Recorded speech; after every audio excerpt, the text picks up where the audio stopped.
क्या नाम है आपका? मेरा नाम अलका है। कहाँ से हैं आप? मैं गांव वैदखेड़ी, जिला शामली, यूपी से आई हूँ। बहन जी, संत रामपाल जी महाराज की शरण में आने से पहले आप कौन सी भक्ति करते थे? संत रामपाल जी महाराज की शरण में आने से पहले मैं सभी देव देवताओं की पूजा करती थी, मंदिर जाती थी, सभी जगह जाती थी मैं। लेकिन मुझे कोई राम नहीं मिल रहा था। मैं बहुत बीमार थी, मेरे मम्मी पापा बहुत ज़्यादा बीमार थे, बहुत दुखी थे। लेकिन ये सब भक्ति करते करते भी कोई लाभ नहीं होता, बजाय लाभ के और नुकसान ही हो रहा था। मेरे पापा को ब्लड कैंसर था, कुछ नहीं राम हुआ, सब डॉक्टर ने जवाब दे दिया था। मेरी मम्मी भी बहुत बीमार थी और मैं भी बहुत बीमार थी, लेकिन हमें कोई लाभ नहीं हुआ। तो बहन जी, संत रामपाल जी महाराज की शरण में आप कैसे आए? संत रामपाल जी महाराज की शरण में हमारे गांव के एक संजू भगत जी हैं, जिन्होंने रामपाल जी महाराज का नाम उपदेश ले रखा है। उन्होंने हमें बताया कि वहाँ जाने से, नाम उपदेश लेने से आपके सब कष्ट दूर हो जाएंगे और आपको मोक्ष मिलेगा ही मिलेगा। क्योंकि मेरे पापा जो हैं वो झाड़ फूँक का काम करते थे, एक किस्म के ओझा ही थे वे।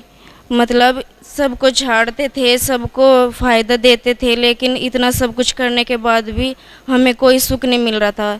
सबको सुखी करते करते हम इतना दुखी थे कि हम किसी को बता भी नहीं सकते थे। एक दूसरे के गल लग के ऐसे रोते थे जैसे अपना कोई था ही नहीं। कोई पूछता भी नहीं था कि क्या हो रहा है, क्या खाया भी नहीं, कुछ खाया कि नहीं खाया। मेरी मम्मी को रसोली हुई थी पेट में। डॉक्टर ने कहा था कि सिर्फ 15 दिन का टाइम है, 15 दिन के टाइम के बाद इनका कोई इलाज नहीं हो सकता है, इनकी रसोली फूट सकती है और इनकी कोई गारंटी नहीं। फिर हम यहाँ सतलोक आश्रम बरवाला में आए, गुरुजी से नाम उपदेश लिया। नाम उपदेश लेने के बाद ही 15 दिन के अंदर अंदर जो कहा था डॉक्टर ने, ऐसा कुछ नहीं हुआ। मेरी मम्मी ठीक हो गई। आज हमें नाम उपदेश लेने के 3 साल हो गए हमें। आज मेरी मम्मी बिल्कुल ठीक है, कोई दवाई नहीं खाई। मेरे पापा को ब्लड कैंसर था, मेरे पापा बिल्कुल ठीक हो गए। आज कोई भी परेशानी नहीं है। और मैं एक दिन स्कूल जा रही थी, ऐसे ही नाम जाप करते करते, पहला नाम मिला हुआ था, स्कूल जा रही थी।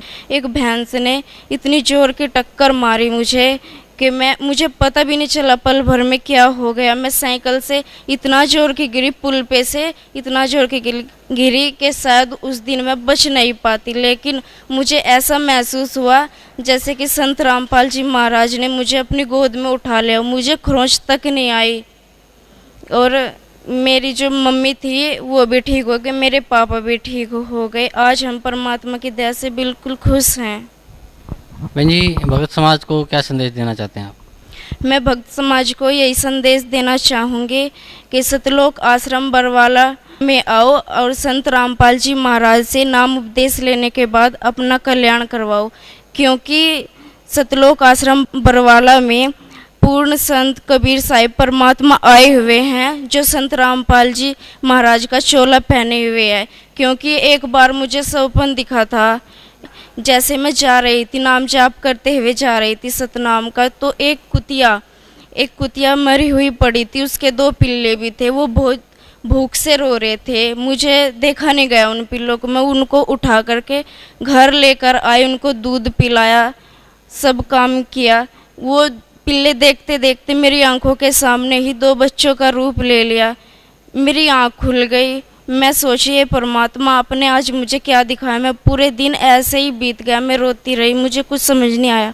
फिर जब संध्या आरती का टाइम हुआ, मैंने जोत लगाई, संध्या आरती की, मैंने परमात्मा से अरदास की, हे परमात्मा इसके पीछे क्या राज है, मुझे एक बार फिर दर्शन दे के बताओ परमात्मा, इसके पीछे क्या राज है।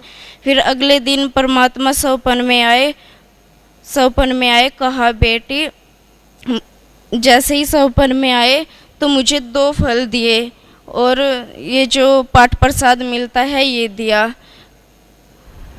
दिया। और जैसे इनको लेकर मैं बेड पर रखा तो एकदम से एक काला भयंकर सा आदमी मेरे सामने खड़ा था। उसने मेरा हाथ पकड़ लिया। गुरुजी कह रहे थे कि ये काल था। एक तरफ गुरुजी खड़े थे, एक तरफ काल खड़ा था। काल ने मेरा हाथ पकड़ा, लेकिन गुरुजी के पास तक मेरा हाथ नहीं गया। मेरे हाथ में बेड की चादर आ गई। मैं और बंदी छोड़ के जय बोलती रही। एकदम से बंदी छोड़ के जय बोलते बोलते परमेश्वर ने अपना हाथ बढ़ाया। जैसे ही हाथ बढ़ा, काल ने मेरा हाथ छोड़ दिया और मेरी आँख खुल गई। फिर अगले दिन फिर ऐसे ही हुआ। मैंने फिर परमात्मा से अरदास लगाई तो परमात्मा ने कहा आकर कि बेटी 600 साल पहले तू एक सत्या नाम की डॉक्टरनी थी, तेरे कोई औलाद नहीं थी, लेकिन तू मेरी शरण में आई थी, इसलिए तू मेरी शरण में आई थी, तूने मेरी भक्ति की थी, इसलिए मैंने तुझे अपने पास रख लिया था। मैंने तुझे अपने पास रख लिया था और कहा था बेटी जब हम खुद चलकर पृथ्वी पर आएंगे उस वक्त आपको भेजेंगे।